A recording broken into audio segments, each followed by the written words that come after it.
अब देखिए, रक्त संबंध की अगर मैं बात करूं और इस टॉपिक पे अगर मैं आपसे एक बड़ा सीधा सा सवाल करूं कि कितने रक्त संबंध होते हैं या फिर कितने रक्त संबंध आप जानते हैं, तो जब भी मैंने स्टूडेंट से ये सवाल पूछा है मुझे अलग अलग तरीके के जवाब मिले हैं। तो रक्त संबंधों की अगर हम बात करें तो सर हमारे केवल दो ही रक्त संबंध होते हैं, एक होता है पैतृक और एक होता है मातृक। पैतृक रक्त संबंध पिता के परिवार से होते हैं और मातृक रक्त संबंध जो हैं वो माता के परिवार से होते हैं। अब हमें पता है कि इन दो रक्त संबंधों के अंदर अलग अलग रक्त संबंधी आते हैं। कुछ रक्त संबंधी हमारे पिता के परिवार से होते हैं, कुछ रक्त संबंधी हमारे माता के परिवार से होते हैं। तो इन दोनों रक्त संबंधों के बीच में अलग अलग रक्त संबंधी होते हैं जिनको हम क्या करते हैं, अलग अलग जनरेशन्स में, अलग अलग पीढ़ियों में बांटते हैं। ठीक है, कुछ रक्त संबंधी हमसे पहले जन्म लिए होंगे, हमसे पहले की पीढ़ियों में जन्म लिए होंगे, हमसे पहले की जनरेशन्स में जन्म लिए होंगे। कुछ रक्त संबंधी हमसे बाद आने वाली जनरेशन्स में जन्म लिए होंगे और कुछ रक्त संबंधी हमारी ही जनरेशन्स में जन्म लिए होंगे। ठीक है, तो हमारे कौन कौन से रक्त संबंधी होते हैं, हमारे कितने रक्त संबंधी होते हैं, कौन कौन सी जनरेशन में जन्म लेता है, इन सभी को हम डिस्कस करेंगे और एक जनरेशन चार्ट बनाएंगे। और ये जनरेशन चार्ट हमारे लिए समझना और भी इसलिए बेहद ज़रूरी हो जाता है क्योंकि ब्लड रक्त संबंध के किसी भी प्रश्न को हल करने के लिए हमें यहाँ पे मुख्यतः 4 प्रकार के प्रश्न मिलते हैं।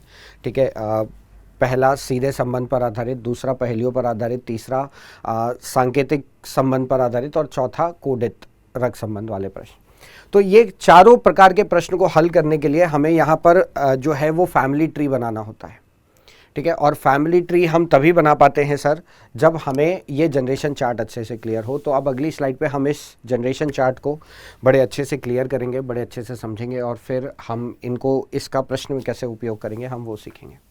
ठीक है, तो अब देखिए, ये यहाँ पर एक स्क्रीन पर मैंने एक जनरेशन चार्ट दिया है।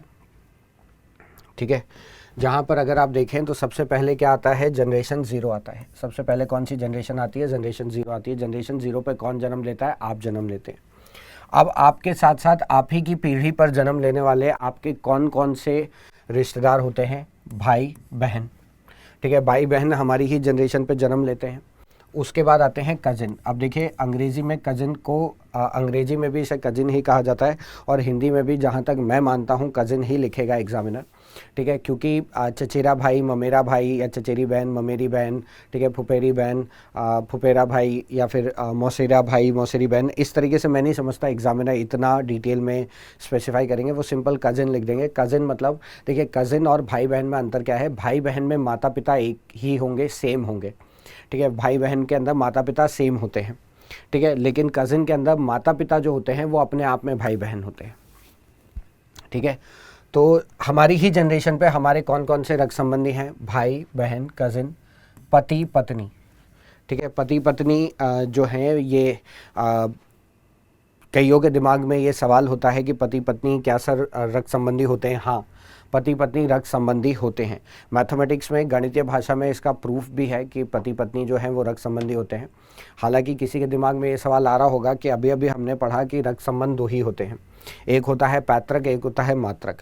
पैतृक मतलब पिता के परिवार से, मातृक मतलब माता के परिवार से। लेकिन अगर पति या पत्नी की बात की जाए तो वो तो एक बिल्कुल अनजान परिवार से आते हैं। वो ना तो पिता के परिवार से होते हैं, ना तो माता के परिवार से होते हैं, तो फिर वो रक्त संबंधी कैसे हो सकते हैं।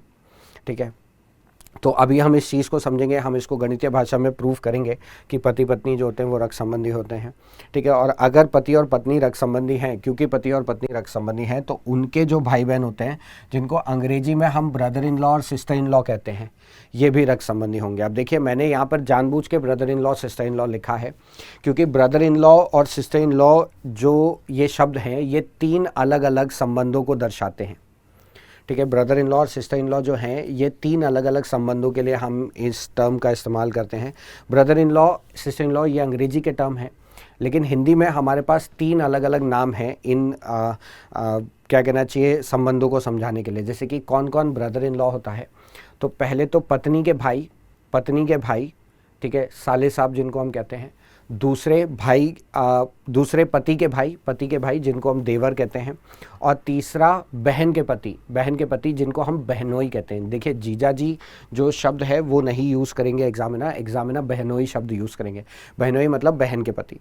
ठीक है, तो कौन कौन ब्रदर इन लॉ होंगे? साले साहब पत्नी के भाई, ठीक है, देवर पति के भाई, और फिर बहनोई बहन के पति। ठीक है, इन तीनों के लिए। ठीक है, तो हिंदी में तो जाहिर सी बात है हमें साफ साफ लिख के देंगे कि बहनोई हैं कि साले साहब हैं कि जो हैं वो देवर हैं। ठीक है, इस तरीके से साफ साफ लिख के देंगे। अच्छा, फिर अगर सिस्टर इन लॉ की बात की जाए तो सिस्टर इन लॉ अंग्रेज़ी का शब्द है जो कि 3 अलग अलग संबंधों को दर्शाने के लिए इस्तेमाल होता है। हिंदी में हमारे पास 3 अलग अलग नाम हैं। तो सिस्टर इन लॉ हम किसे किसे कहते हैं? तो सर एक तो पत्नी की बहन साली साहिबा जिनको हम कहते हैं, फिर पत्नी की बहन, ठीक है, पति की बहन जिनको हम ननद कहते हैं, और भाई की पत्नी जिनको हम भाभी कहते हैं। ये तीनों अंग्रेज़ी में सिस्टर इन लॉ कहलाती हैं, लेकिन हिंदी में हमारे पास 3 नाम हैं। तो भाई की पत्नी भाभी, ठीक है, पति की बहन ननद, और पत्नी की बहन साली साहिबा, ये तीनों, ठीक है, एक सिस्टर इन लॉ टर्म से यूज़ होंगे। लेकिन हिंदी में हमें अलग अलग नाम मिलेंगे। तो थोड़ा सा चार्ट को बनाए रखने के लिए, चार्ट की महत्ता को बनाए रखने के लिए मैंने brother in law sister in law लिख दिया। तो यहाँ पर बहुत सारे रिश्तेदार आ जाते हैं। ठीक है, जगह कम पड़ जाती है और फिर वो अजीब सा लगता। ठीक है, तो आपको ये समझ में आ गया। तो आपकी ही जनरेशन में, आपकी ही पीढ़ी में जन्म लेने वाले आपके कौन कौन से रक्त संबंधी होते हैं? भाई, बहन, कज़िन, पति, पत्नी, ठीक है, फिर साले साहब, देवर, बहनोई, साली साहिबा, भाभी और ननद। ठीक है, अब हम क्या करते हैं कि हम एक जनरेशन नीचे आते हैं और उस जनरेशन को हम कहते हैं जनरेशन +1। अच्छा, एक चीज़ ध्यान में रखिएगा, ये जो नंबर मैंने लिखे हैं -2, -1, 0, +1, +2, ये नंबर मैंने अपने मन से लिए हैं। ठीक है, इनका कोई ऐसा कोई किताबी भाषा में कोई लॉजिक नहीं है, ये मैंने अपने मन से दिए हैं। देखिए, माइनस वाली जनरेशन मुझे ये बताती है कि ये मुझसे पहले की जनरेशन है, पहले की पीढ़ियाँ हैं, और जो प्लस वाली जनरेशन है वो मुझसे बाद की पीढ़ियाँ बताती। ठीक है, तो मैंने अपनी सुविधा के लिए इनको ये नाम दिया। आप चाहें तो 1 2 3 4 भी ले सकते हैं, आप चाहे ABCD भी ले सकते हैं।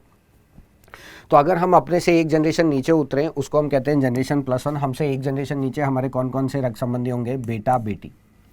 अब देखिए, एक बात ध्यान रखिएगा, आपने गणित में एक प्रॉपर्टी पढ़ी थी कि यदि A B के बराबर है और B C के बराबर है तो इस हिसाब से A C के बराबर होगा।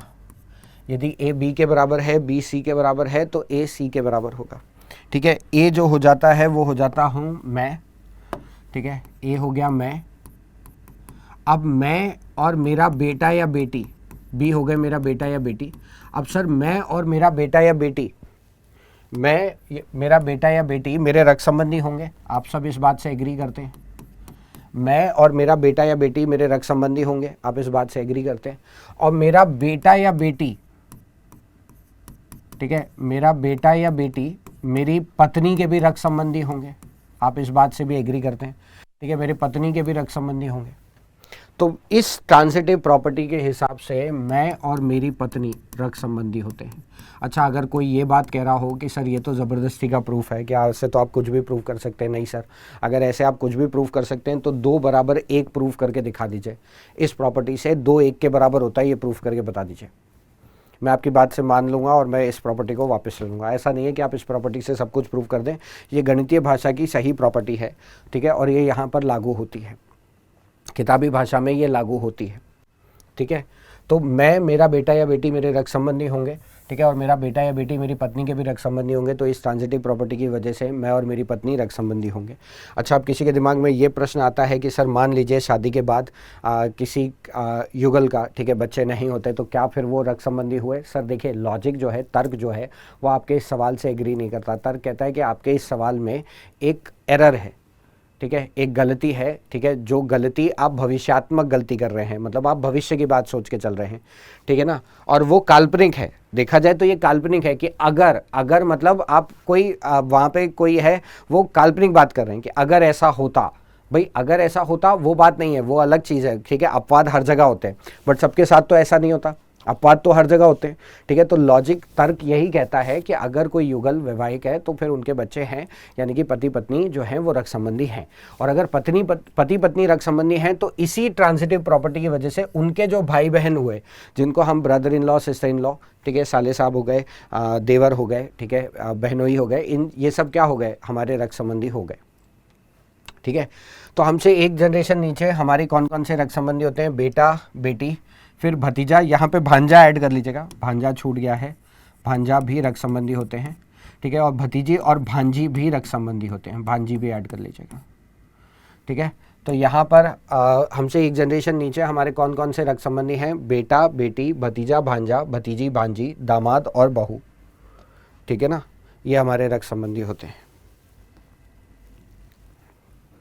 ठीक है। उसके बाद जब हम एक पीढ़ी और नीचे उतरते हैं, हम उसको कहते हैं जनरेशन +2। हमसे 2 जनरेशन नीचे हमारे कौन कौन से रक्त संबंधी होते हैं, पोता और नाती, ठीक है। पोता होता है बेटे का बेटा, नाती होता है बेटी का बेटा, ठीक है। और पोती और नातिन, पोती होती है बेटे की बेटी, नातिन होती है बेटी की बेटी, ठीक है। अच्छा, अगर किसी को भतीजा भांजा नहीं पता है तो भतीजा होता है भाई का बेटा, भांजा होता है बहन का बेटा। उसी हिसाब से भतीजी होगी भाई की बेटी, भांजी होगी बहन की बेटी, ठीक है, इस हिसाब से। अब उसके बाद अगर हम एक पीढ़ी और ऊपर जाते हैं, अपने जनरेशन से एक पीढ़ी अगर हम ऊपर जाते हैं, एक जनरेशन ऊपर जाते हैं, उसको हम कहते हैं जनरेशन -1। तो हमसे एक पीढ़ी पहले कौन कौन से हमारे रक्त संबंधी जन्म लेते हैं, पिता माता, ठीक है, माता पिता। उसके बाद चाचा मामा, चाचा मामा, आप चाहें तो यहाँ पे फूफा जी और मौसा जी दोनों को भी ऐड कर सकते हैं, ठीक है। वो भी क्या कहना चाहिए, यहीं पे आएंगे, फूफा और मौसा, ठीक है। पापा के जो बहनोई होते हैं ना, जिनको हम फूफा जी कहते हैं, और मम्मी के जो बहनोई होते हैं जिनको हम मौसा जी कहते हैं, वो भी रक्त संबंधी होते हैं यहाँ पे, वही ट्रांजिटिव प्रॉपर्टी की वजह से। उसके बाद बुआ और मौसी, बुआ और मौसी, देखिए मैंने सिर्फ भाई बहन वाला केस लिया है, लेकिन जो उनके जो बहनोई हो गए या भाभी हो गए वो भी होंगे पेरेंट्स के, ठीक है, माता पिता के। तो देखिए बुआ मौसी, इसमें आप चाहें तो चाची जोड़ सकते हैं, ठीक है, और यहाँ पे मामी भी जोड़ सकते हैं। अच्छा, किसी के दिमाग में ये सवाल हो कि सर जैसे कि पापा की बड़ी भाभी होंगी तो वो तो ताई जी होती हैं, हमारे यहाँ जैसे ताई जी बोलते हैं, ठीक है। नॉर्दर्न इंडिया के जो लोग होंगे वो यही कहेंगे कि सर ताई जी होती है। देखिए एग्जामिनर इतना स्पेसिफाई नहीं करेगा, एग्जामिनर ये कभी नहीं स्पेसिफाई करेगा कि पापा के बड़े भाई हैं, मतलब वो चाचा ताऊ ऐसा कभी नहीं लिख के देगा, सिर्फ चाचा ही लिख के देगा। वो इतना स्पेसिफाई नहीं करेंगे कि ये पापा के बड़े भाई हैं तो ये ताऊ हो गए, नहीं, वो लिखेंगे पापा के भाई हैं, पापा के भाई हैं मतलब चाचा है, ठीक है। इसी हिसाब से वो लिखेंगे पापा की भाभी हैं, पापा की भाभी हैं मतलब चाची हैं, ठीक है। अब वहाँ पे ताई जी वाला सवाल नहीं आता है, ठीक, ये बात ध्यान में रखेगा, ठीक है। लेकिन फूफा मौसा चाची मामी वो भी इसी पीढ़ी पर आते हैं इनके साथ। उसके बाद देखिए अगर जो पत्नी हैं पति हैं वो अगर रक्त संबंधी हैं, जैसे मेरे केस में मैं लूँ, मेरी पत्नी है वो मेरी रक्त संबंधी है, तो उनके जो माता पिता हुए जिनको मैं सास और ससुर कहता हूँ वो भी रक्त संबंधी हुए, ठीक है, वो भी रक्त संबंधी हुए, ठीक है। उसके बाद अगर मैं एक पीढ़ी और ऊपर जाता हूँ, उसके बाद अगर मैं एक पीढ़ी और ऊपर जाता हूँ तो मैं उसको कहता हूँ जनरेशन -2।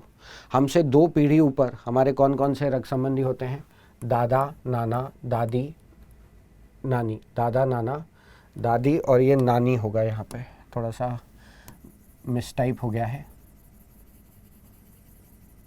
ठीक है, इसको नानी कर देते हैं, नानी, ठीक है, दादा नाना नानी दादी, ठीक है, ये हमारे रक्त संबंधी होंगे, ठीक। तो ये 5 जनरेशन मुख्यतः होती हैं, ये आपको पता होनी चाहिए, ठीक है, और ये हमारे रक्त संबंधी होते हैं, ये हमको पता होने चाहिए। अब एग्जाम की तैयारी को और बेहतर करने के लिए हमारे चैनल को लाइक, शेयर और सब्सक्राइब करना ना भूलें।